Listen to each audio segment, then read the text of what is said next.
अष्ट छाप के सखा श्री गोविंद दास जी की एक लीला आती है कि गोविंद दास, बहुत ध्यानपूर्वक सुनिएगा नहीं तो आपके मन में प्रश्न उठ सकते हैं। गोविंद दास जी एक दिन शौच के लिए गए। सोचो उनकी भक्ति स्थिति कितनी ऊंची है। गोविंद दास जी एक दिन सुबह सुबह शौच करने के लिए गए जंगल में, और शौच करने के लिए जब गए तो ठाकुर जी के मन में आ गया कि मुझे इसके संग खेलना है। और शौच करते हुए गोविंद दास जी बैठे हैं, शौच निवृत्त हो रहे हैं, और सोई ठाकुर जी वन में पहुंच गए और पीछे थे फलन ने तोड़ तोड़ के गोविंद दास पे मार रहे हैं। अब गोविंद दास देखे कौन आया, और पीछे देखे त्रिमंगलली ठाकुर जी खड़े हैं। अब आप विचार कर सकते हो, हम इतने शुद्ध, इतने पवित्र, इतनी मर्यादाओं का पालन करते हैं, तब भी ठाकुर जी के सामने अपने घर की सेवा में जाते हैं, और यहाँ गोविंद दास के साथ में ठाकुर जी ये भी विचार नहीं करते कि वो शौच के लिए जा रहा है। और ये केवल गोविंद दास के साथ हुई घटना नहीं है। इसी कलिकाल में, इन्हीं 50 वर्ष के अंतराल में हमारे गोरखपुर में विराजमान हुए श्री राधा बाबा महाराज। नाम सुना राधा बाबा का? राधा बाबा महाराज की ऐसी अद्भुतता, वे अपने संपूर्ण जीवन काल में कभी वृंदावन नहीं आए, पर उन्होंने वृंदावन के लिए एक ग्रंथ लिखा, एक छोटी सी पुस्तक लिखी, उसका नाम है केली कुंज। और केली कुंज में बाबा ने एक एक बात लिख दी। केसी घाट से बिहारी जी कितने दूर हैं, बिहारी जी से राधा वल्लभ जी की दूरी कितनी है, बीच में कैसे कैसे चौराहे आते हैं, कहां पर भगवान की गौचारण लीला हुई है, कहां पर अक्रूर घाट है, अटल वन कहां पर है, ये सब केली कुंज में महाराज जी ने लिखा है। उनसे किसी ने पूछा, बाबा आप कभी वृंदावन तो गए नहीं, तो वृंदावन को पूरा भाव कहां ते आगो? बोले मैं वृंदावन ना गयो, वृंदावन मुंह में ही रह गए, मेरे चित्त में ही रह गए। तो किसी ने कहा, बाबा आप तन से भी एक बार वृंदावन जाओ। तो वे कहते, बोले अगर मैं तन से वृंदावन गयो तो फिर वापस कभी आ नहीं पाऊंगा, या हमारे मैं जाऊं ना हूं। ऐसे राधा बाबा महाराज गोरखपुर में विराजते थे। तो उनकी लीला में एक बात आती है कि वे सुबह सुबह जब शौच के लिए जाते थे, सुबह 4:30-5 बजे, एक माताजी, बूढ़ी माताजी उनके पीछा करती थी। और जब वे शौच के लिए दूर वन में बैठे होते तो वो माताजी एक झाड़ी के पीछे बैठ के बाबा को देखती थी। तो बाबा के किसी शिष्य परिकर ने ये देख लिया। उसने माताजी को पकड़ के कहा, बोले हे मैया सुनो, तुम, हम सब जानते हैं तुम सुबह सुबह जाती हो बाबा के पीछे, है शौच के समय तो कम से कम ये सब नहीं करना चाहिए आपको। संत महापुरुष हैं बेचारे, पूरे दिन दर्शन देते हैं, दुनिया भर के लोग दर्शन करने आते हैं, पूरे दिन दर्शन किया करो, आप सुबह सुबह क्यों जाती हो उनके पीछे? तो माताजी के नेत्र सजल हो गए। वो बोले मैं बाबा के पीछे नहीं जाती। तो बोले बाबा जब सुबह सुबह शौच के लिए जाते हैं ना, तब इनके पीछे नन्हों से सांवरों सलोनों से एक बालक जावे, और वो बाबा के सामने ही बैठो रहे। वो पूरे दिन नहीं रहता, वो सुबह सुबह जब ये शौच के लिए जाते हैं तभी आता है। मैं तो उस बालक को देखने जाती हूँ। और बाबा जब शौच में बैठे होते हैं ना, तो इन दोनों की आपस में चर्चा चलती है, बड़े ठहाके मार मार के दोनों हंसते हैं। मैं तो वो देखने जाती हूँ। मतलब आप विचार कर रहे हैं, भक्तों की वो स्थिति जिसको हम परम अपवित्र मानते हैं, उस स्थिति में भी भक्त चले जाते हैं, तो ठाकुर जी वहां भी आ रहे हैं उनके पास में। तो ऐसी स्थितियों में ऐसे भक्तों के भाव देखने के लिए, उनका अनुकरण करने के लिए ठाकुर जी, यही कर्म है ठाकुर जी का। कौन भक्त कब कहां क्या कर रहा है, कौन से भाव से मुझको भज रहा है, किस भाव से मुझे अर्पण कर रहा है, वही भाव प्रिय है ठाकुर जी को। वही भाव देखने के लिए ठाकुर जी आते हैं। आहा,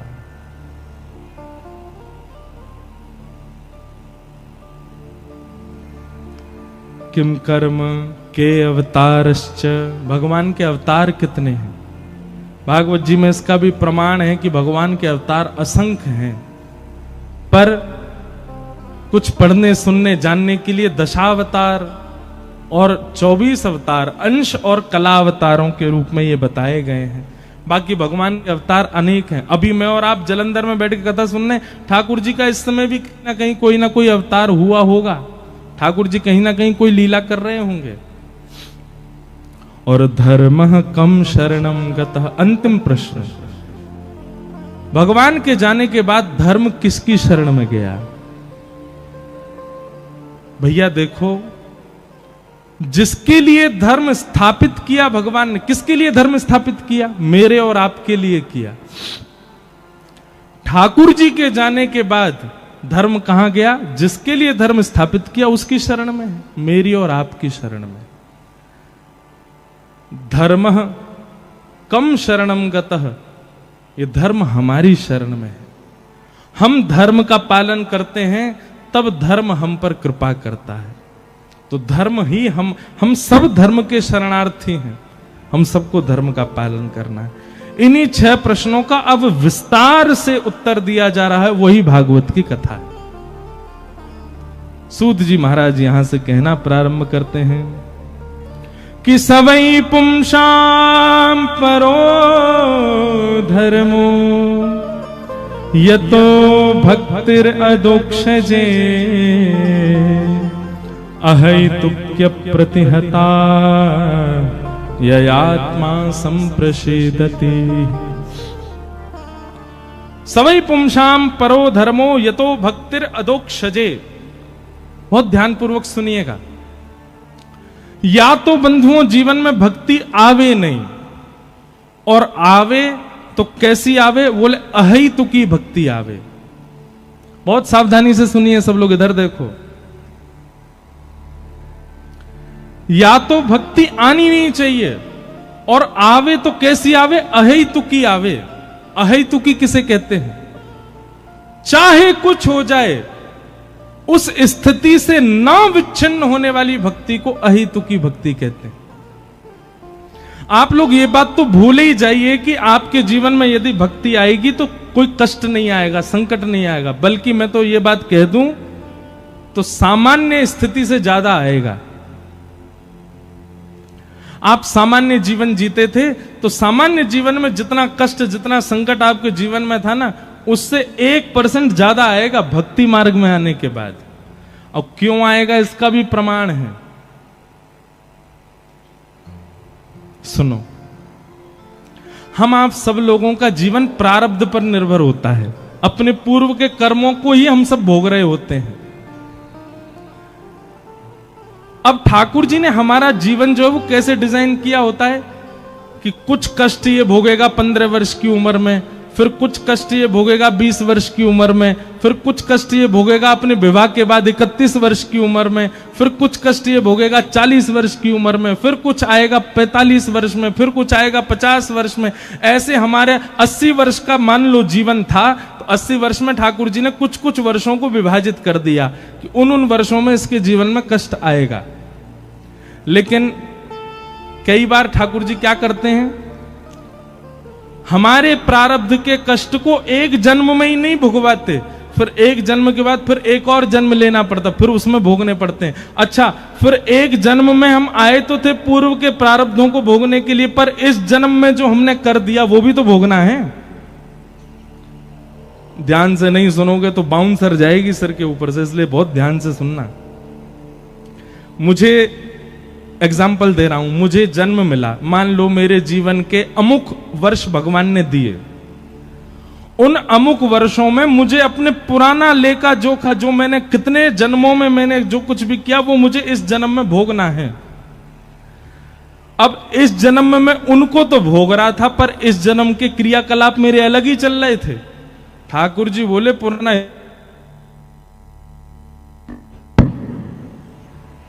उड़े ही मार ले, यहां में कैसे चले भैया। बोलो वृंदावन बिहारी लाल। सुनो, इसको यहीं धर जाओ, यहीं रख दो ऊपर ही।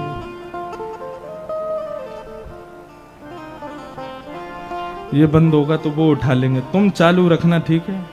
ऐसे मत रखो यार, बहुत अजीब लगेगा। हाँ, यूं रख दो बस। ये चल रहा है।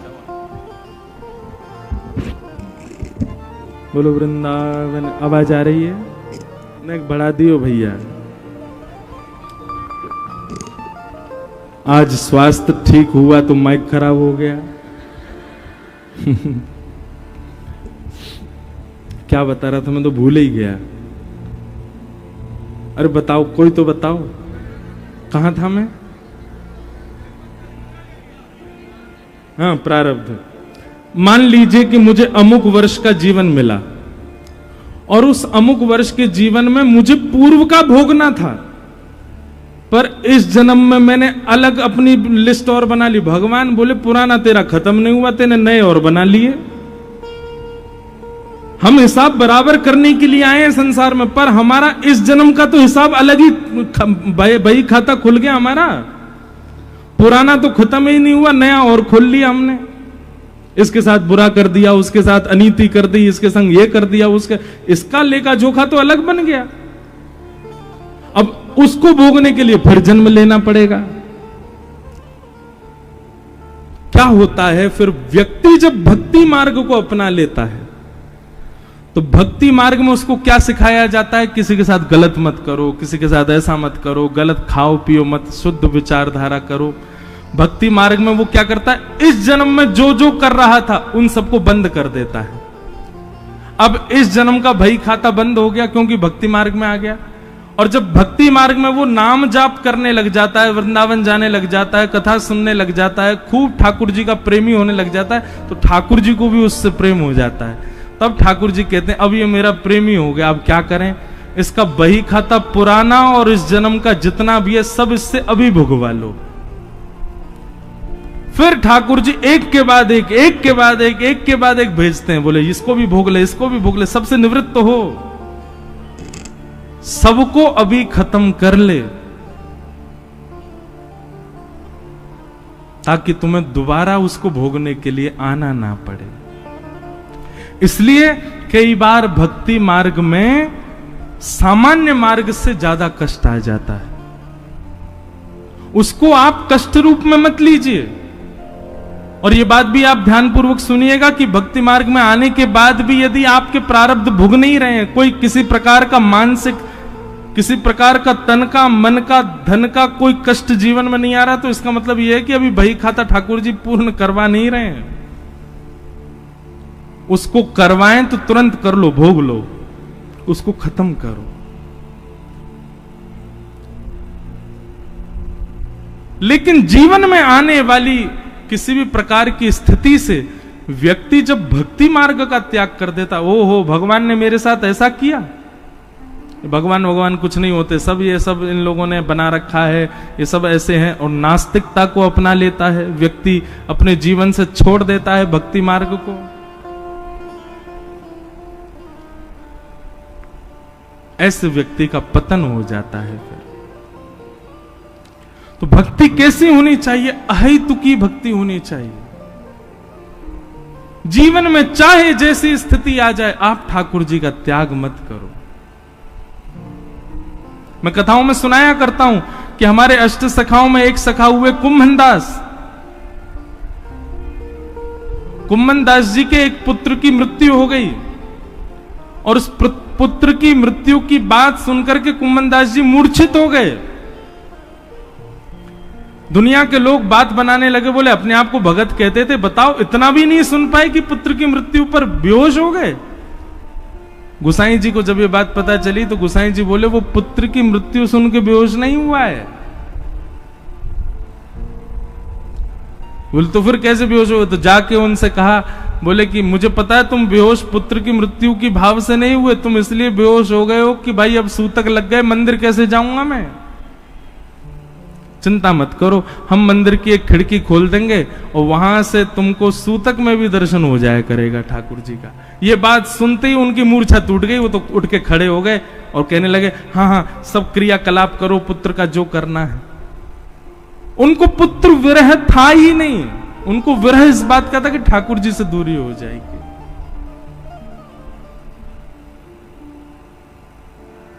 तो भैया भक्ति मार्ग यदि जीवन में आया है तो याद रहे, परिस्थिति कैसी भी आ जाए, कितनी बुरी से बुरी भी आ जाए, आप भक्ति मार्ग का त्याग मत करना। ये दृढ़ता अपने चित्त में धारण करो। ये विश्वास अपने चित्त में धारण करो और चल पड़ो उस मार्ग पर, स्थिति कैसे भी आ जाए।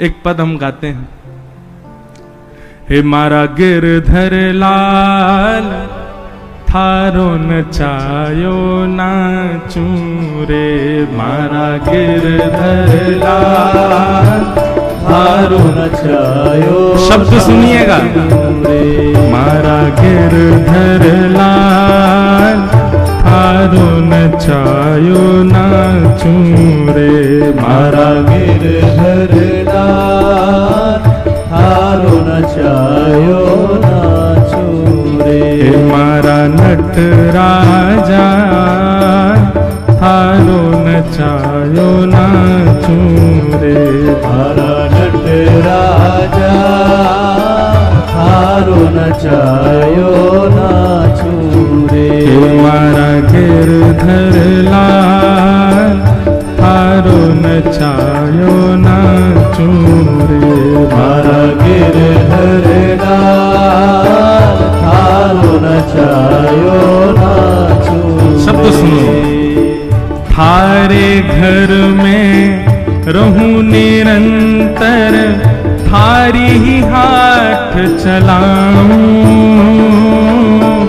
थारे घर में रहूं निरंतर, थारी ही हाथ चलाऊं, हे थारे धन से थारे जन की, थारे धन से थारे जन की, थारे धन से थारे जन की, थारे धन से थारे जन की, ओ सेवा कलह बजाऊं बजाऊं, मारा गिरधर लाल थारो नचायो नाचू रे, मारा गिरधर लाल थारो नचायो नाचू रे। बंधुओं, भक्ति का मतलब यही होता है जो यहाँ पंक्तियां लिखी हैं। अपनी मन मर्जी की भक्ति नहीं होती है, ठाकुर जी की मर्जी की भक्ति होती है। जा रंगरा कपड़ा पहरावे, वैसो ही सांग बनाऊं, जा रंग गाँव सब लोग कपड़ा पहरावे, वैसो ही स्वाग बनाऊं, हाँ वैसो ही स्वाग बनाऊं, वैसो ही स्वाग बनाऊं, और जैसो बोल बुलावे मुख सो, जैसो बोल बुलावे मुख सो, जैसो बोल बुलावे मुख सो, जैसो बोल बुलावे मुख सो, मैं वैसी ही बात बनाऊं बनाऊं, मारा गिरधर लाल थारो नचायो नाचू रे, मारा गिरधर लाल थारो नचायो नाचू रे, मारा नट राजा थारो नचायो नाचू रे, मारा नट राजा थारो नचायो नाचू। बहुत अच्छी पंक्ति है। घर का प्राणी कहा न माने, मन मन खुशी मनाऊं, घर का प्राणी कहा न माने, मन मन खुशी मनाऊं। घर के लोग मेरी बात नहीं सुनते, मैं उनसे कहता हूँ कथा में चलो तो कहते हैं तू पागल है, तू कथा में जाता, हम थोड़ी सुनेंगे कथा। हम कहते हैं घर में ठाकुर जी की अष्टयाम सेवा शुरू कर दो तो मुझे नाटक समझते हैं, नाम जप की कहता हूं तो भी मना करते हैं, गिरिराज परिक्रमा वृंदावन सबके लिए मना करते हैं, कोई बात नहीं। घर के लोग यदि मेरी बात नहीं मानते तो इसमें भी प्रसन्नता क्या, अगर ये घर के लोग बात मान जाते तो मेरा इनसे मोह हो जाएगा। अच्छा ये मेरी बात नहीं मान रहे तो इनसे मेरा मोह तो भी दूर होता जाएगा। घर का प्राणी कहाँ न माने, मन मन खुशी मनाऊं। घर का प्राणी कहाँ न माने, मन मन खुशी मनाऊं। ओ थारे इस मंगल विधान में, थारे इस मंगल विधान में, थारे इस मंगल विधान में, थारे इस मंगल विधान में, मैं काहे टांग अड़ाऊं अड़ाऊं। मारा गिरधर लाल थारो नचायो नाचूं रे, मारा गिरधर लाल थारो नचायो नाचूं रे, मारा नट राजा थारो नचायो नाचूं रे, मारा नट राजा। बोल गिरधर लाल प्यारे की, करताल बजा के गाओ।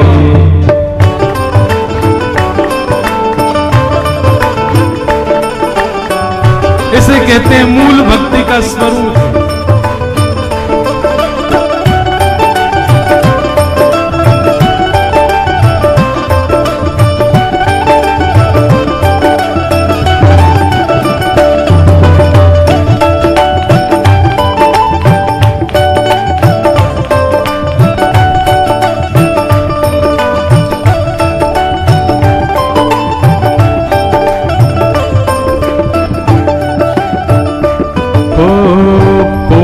हजारों पकड़ ले जावे, मैं दौड़ दौड़ के जाऊं।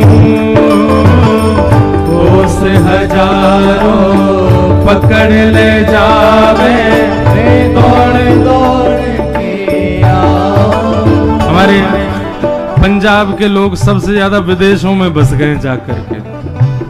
कहीं चले जाओ, मैं अभी कनाडा गया, अमेरिका गया, ऑस्ट्रेलिया, सब जगह पंजाबी, हमारे पंजाब के लोग बैठे हैं। और पंजाब में कितने गांव तो ऐसे हैं कि हर गांव से एक बच्चा विदेश में ही है।